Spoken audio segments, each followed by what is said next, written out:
तो friends here is Khalid. Khalid आ गया। अब खालिद से आगे का इंटरव्यू करते हैं हम इंशाल्लाह। साल के बाद कहीं आए अच्छा मतलब अच्छा हाँ, आप हंगरी आने के 1 साल के बाद बताता है। हाँ ऑलमोस्ट। हंगरी और दरअसल में कितना मतलब क्या ज़मीन मुख्तलिफ, आसमान क्योंकि का मैं फ़र्क कभी है, नहीं गया दरअसल, मुझे नहीं पता ज़मीन था। आसमान का फ़र्क है ब्रो। अच्छा दिन था स्टूडेंट्स जॉब्स का, और कैसे आपने जॉब ढूंढी, क्या क्या जॉब्स थी, सैलरी के हवाले से कुछ बताओ। यार अभी कह लो कि मैं महीने के 2-3 हज़ार यूरो बन जाते हैं। नहीं यार इतना भी नहीं, वर्ल्ड पे इतना नहीं बनता। हेलो फ्रेंड्स, अस्सलाम वालेकुम। कैसे हो आप सब? उम्मीद करता हूँ कि सब खैरियत से होंगे और जहाँ भी होगे अल्लाह पाक के अमान में होंगे। मैं भी बिल्कुल ठीक हूँ फ्रेंड्स। मैं अभी इंतज़ार कर अपने दोस्त खालिद का। आज अब मैं आपको मिलवाऊँगा अपने फ्रेंड्स खालिद से, जो कि हंगरी में स्टूडेंट रहा और उसने यहाँ पर आके अपनी स्टडी कंप्लीट की एक बहुत ही अच्छी यूनिवर्सिटी से, बहुत अच्छी फैकल्टी में। तो आज आपसे तमाम से वो सवालात करेंगे जो आप लोग मुझसे पूछते थे कमेंट बॉक्स में, कि कौन सी यूनिवर्सिटी बेहतर है, कहाँ पर पढ़ने के लिए आना चाहिए, स्टडी का क्या स्कोप है हंगरी में, कितनी फ़ीसेस हैं, किन किन मुश्किलात से गुजरना पड़ता है स्टूडेंट को। तो इन सब के बारे में मैं आज खालिद से बात करूँगा। उसको ज़्यादा एक्सपीरियंस है क्योंकि उसने अपनी स्टडी यहाँ पर कंप्लीट किया है हंगरी में। तो आप सब दोस्तों को उम्मीद तो है कि आपके तमाम सवालों के जवाब मिल जाएंगे। तो आप सब दोस्तों से गुजारिश है कि वीडियो को एंड तक ज़रूर देखिएगा। तो लीजिए खालिद भी आ गया फ्रेंड्स। तो तब तक आप मेरे चैनल को सब्सक्राइब कर दीजिए और घंटी के आइकन पर क्लिक कर दीजिए।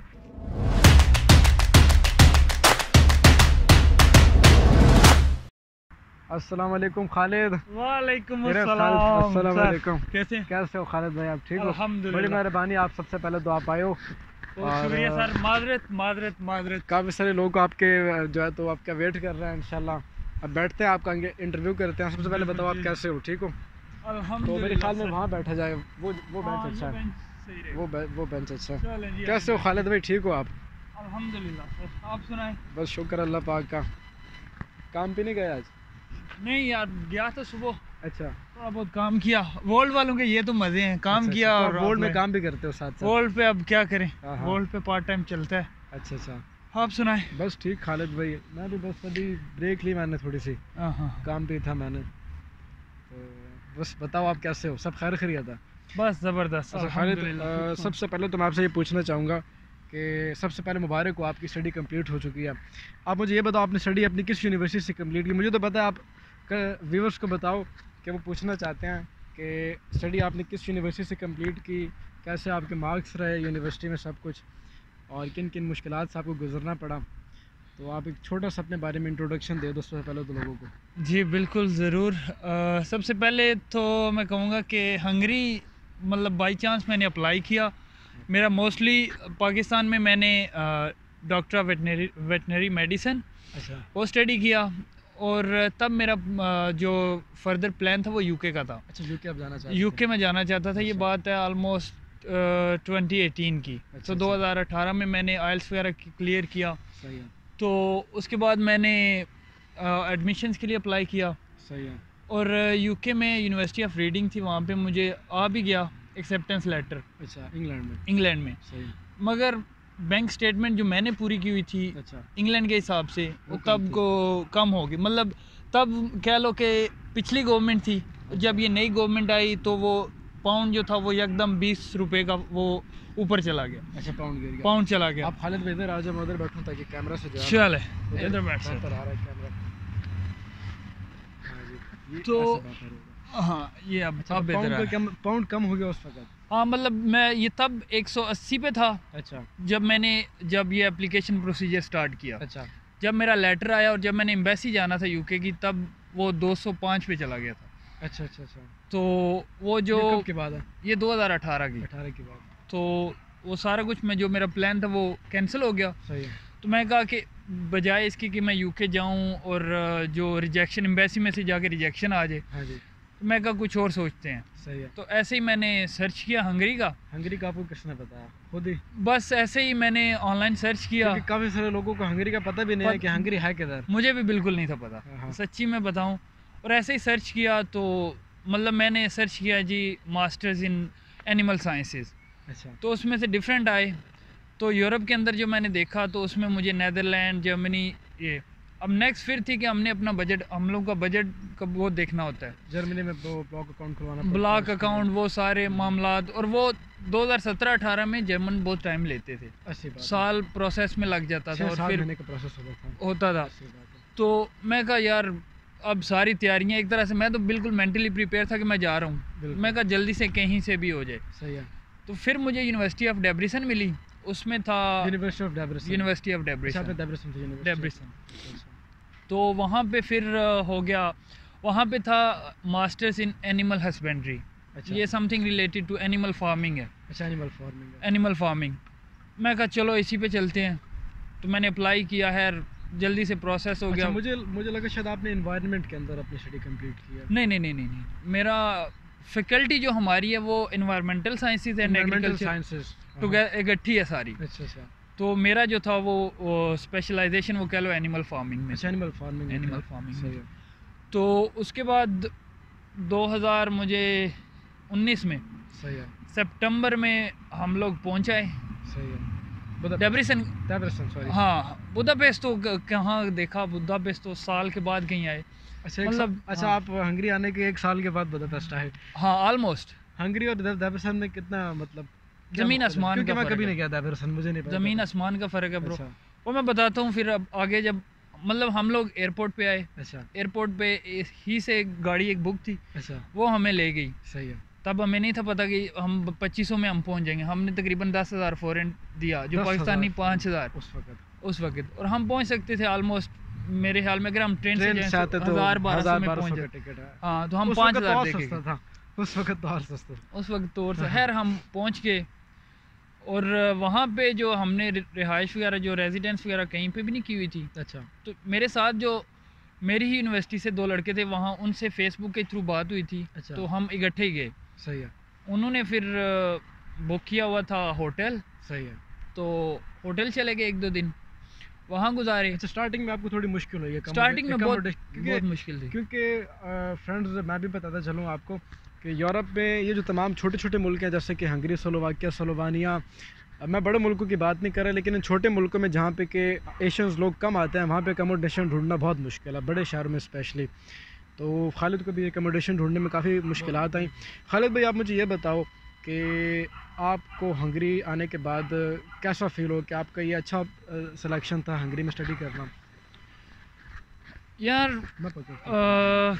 इसमें मैं कोई मतलब अब कह लो कि 60% मैं कहता हूँ कि मैं सेटिस्फाई हूँ, 40% मैं अभी भी नहीं हूँ। अच्छा। शायद मैं अगर 1 साल मज़ीद वेट कर लेता अच्छा। तो कहीं और या जर्मनी वगैरह में। अब मुझे ये रियलाइज़ हुआ है इस वजह से कि जो एनिमल फार्मिंग है उसका स्कोप हंगरी में है। अच्छा। मतलब उस तरह से नहीं बाकी, क्योंकि हंगरी जो बेसिक प्रोडक्शन इनकी ये पिग के लिहाज से बहुत आगे हैं। अच्छा। लेकिन हम एज अ मुस्लिम हमें उस तरह से नहीं है पिग के साथ। हाँ, ना मैं काम कर अच्छा, सकता हूँ। अच्छा, पोर्क की आप हाँ, बात कर रहे हो? पोर्क। पोर्क। अच्छा अच्छा, गोश्त। हाँ, उसका उसकी लेकिन खालिद भाई, आप देखो, आप जैसा भी हंगरी जैसा भी मुल्क है, लेकिन क्योंकि यूरोपीय यूनियन में आने के हवाले से इसकी डिग्री की भी काफ़ी वैल्यू है। हाँ, डिग्री की वैल्यू है। बाकी कंट्रीज में अगर आपके पास डिग्री है तो आपके पास काफ़ी सारे ऑप्शंस ओपन हो जाते हैं। आप स्कॉलरशिप के लिए जो है तो इजीली अप्लाई कर सकते हो ऐसे कंट्रीज़ में।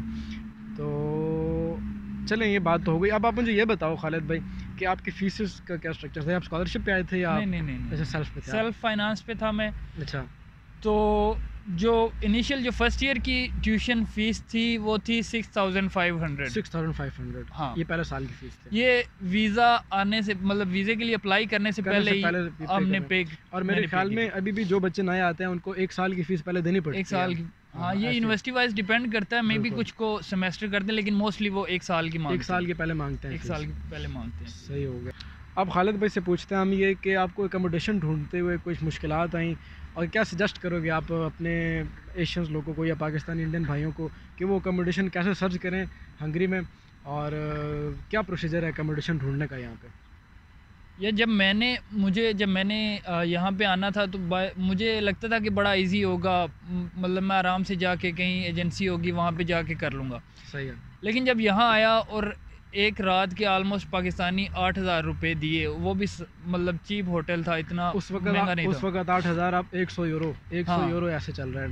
हाँ। 30,000 फोरेंट ऐसे है। ऐसे ही अभी तो ये रेट चल रहा है। हाँ जी।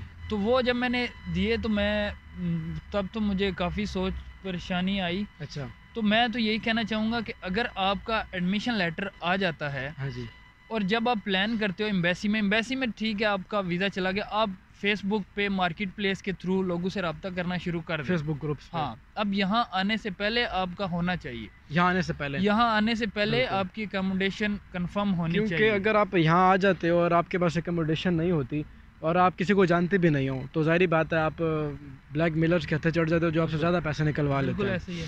हाँ जी। तो खालिद भाई, आप मुझे ये बताओ कि कौन सी यूनिवर्सिटी है आपके लिहाज में बेहतर है कि उस यूनिवर्सिटीज़ में स्टूडेंट्स को अप्लाई करना चाहिए? कुछ 2-3 यूनिवर्सिटीज़ के नाम बता दो जिनसे आप सेटिस्फाइड हो, आप समझते हो कि वो यूनिवर्सिटी बेहतरीन है हंगरी में, इसमें और जिनकी वीज़ा रेशो भी अच्छी हो। हाँ, वीज़ा रेशो के वाले से, और दूसरा मैं बताना चाहूँगा कि आपका जो आपने प्रीवियस बैकग्राउंड है उसके वाले से। अच्छा। अगर आपका तो मेडिसन है, आप मेडिसन या मेडिकल रिलेटेड पढ़ना चाहते हो, यूनिवर्सिटी ऑफ डेब्रिसन बेस्ट ऑप्शन। सही है। एग्रीकल्चर रिलेटेड भी अच्छा ऑप्शन है। सही है।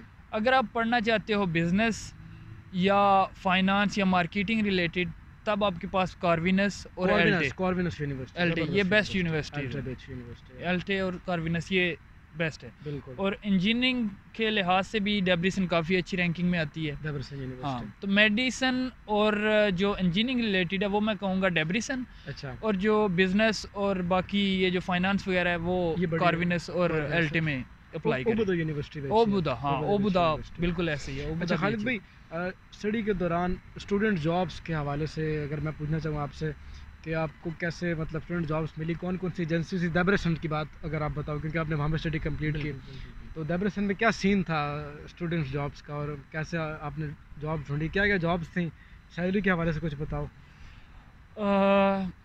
शुरुआत में तो कह लो हम सितंबर में आए। अच्छा।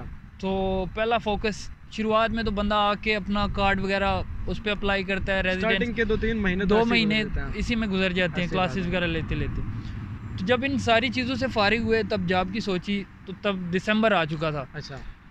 तो दिसंबर में मुझे बिल्कुल ऐसे ही है। और जब आप आए थे उस वक्त तो स्नो फॉलिंग भी काफ़ी होती थी बिल्कुल। स्नो फॉलिंग काफ़ी कम हो गई है, और डेब्रिसन में बुदापेस्ट से ज़्यादा होती है मौसम, क्योंकि अब थोड़ा दूर है ना। हाँ, तो वो डेब्रिसन में कह लो एक ही एजेंसी थी तब, मेलोडियाक।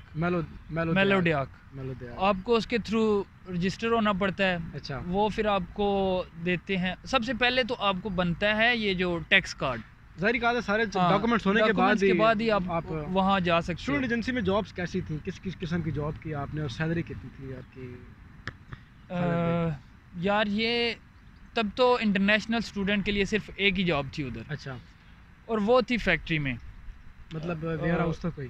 हाँ, ये प्लास्टिक की चीज़ें, लंच बॉक्सेस वगैरह, प्लास्टिक के सोफ़ा, ये चेयर्स, ये सारी चीज़ें पैकिंग करनी और इनको लोडिंग वगैरह करनी इनके, मतलब अब ये कह लो कि बन के आ रहे थे। अच्छा। आपने उनको, मतलब वो मशीन से बन के आ रहे थे, आपने उनको कंट्रोल करके बॉक्स में रखना है। अच्छा। और फिर उसको रैप करके आपने साइड पे रखना है। वो मतलब फिर बकायदा वेयर हाउस, बकायदा फुल टाइम वर्कर हो। ठीक है, फुल टाइम वर्कर हो, मतलब नाम के स्टूडेंट के वर्कर। हाँ। लेकिन असली काम असली वर्करों से भी ज्यादा ऐसे ही है। और 12 घंटे की शिफ्ट, 12 घंटे की शिफ्ट। हम पाकिस्तानी जिन्होंने उधर को और रजिस्ट्रेशन 2-3 घंटे की हुई है उन्होंने मेलोडियाक वालों ने आपके। ओ फल्ला। और कितनी सैलरी थी उस वक्त घंटे के हिसाब से? यार घंटे की टैक्स काट के कह लो पाकिस्तानी 500 रुपया मिलता था।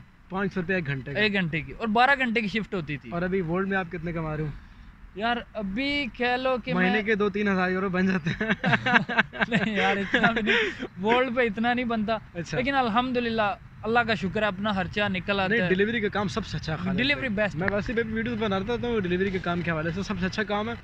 और 2-3 हज़ार यूरो एक जो सही डिलीवरी बॉय उसके लिए बनाना कोई मुश्किल नहीं है। 2-3 हज़ार यूरो यूरोप में काफ़ी बड़ी रकम है, और पाकिस्तान में तो बहुत ही बड़ी है, लेकिन इतने पैसे बनाना एक अच्छे डिलीवरी बॉय के लिए मुश्किल नहीं है, हंगरी में भी। तो ऐसे ही है। कब तक आपको डिलीवरी का काम करना चाहते हो, मतलब कब तक आपने सोच रखा कि आप ये काम करोगे? आगे के क्या प्लान है, आगे का बताओ आप, क्योंकि स्टडी तो कंप्लीट हो गई आपकी। स्टडी कंप्लीट हो यार, उसमें ये है कि अभी मैंने जॉब सीकिंग अप्लाई किया हुआ है। अच्छा, अभी आपने जॉब सीकिंग अप्लाई किया हुआ है, तो देखते हैं जब तक उसका कार्ड आता है। मतलब मेरा अभी जब, जैसे मैंने बताया, यहाँ पे आप अपनी जब स्टडी कंप्लीट करते हो हंगरी में, सॉरी आपकी बात काट रहा हूँ, तो उसके बाद आप जॉब सीकिंग वीज़ा अप्लाई कर सकते हो। तो ये जॉब सीकिंग वीज़ा कितने टाइम का मिलता है? यार ये डिपेंड करता है आपकी सिचुएशन पे। अच्छा। मतलब सिचुएशन मींस के आपके जो घर का कॉन्ट्रैक्ट है, सही है। आप अपने आप को कितने मंथ के लिए अफोर्ड कर सकते हो, आपके पास सेविंग्स कितनी है, सही है। और मेडिकल हेल्थ इंश्योरेंस, सही है। ये 3 चीज़ें बड़ी मैटर करती हैं। अच्छा। और मैक्सिमम ये आपको मेडिकल हेल्थ इंश्योरेंस तो आपकी वो जब आप काटा के ऊपर हो।